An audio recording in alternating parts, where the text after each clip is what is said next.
Filling a piping bag. This is a disposable piping bag. Open the bag by folding the outside down over your hand.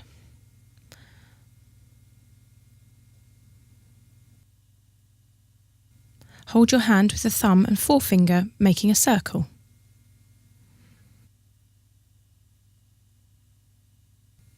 Open the bag and then take a quantity of icing with a small spatula and push it into the bag. Fill it no more than halfway. If you overfill it, the icing will squeeze out of the top of the bag. Bring the piping bag up and squeeze the icing towards the tip of the bag.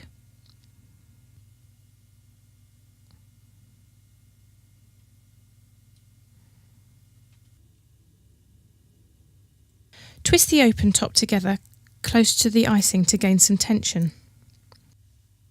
Snip a small hole off the bottom of the bag and squeeze the icing right into the tip.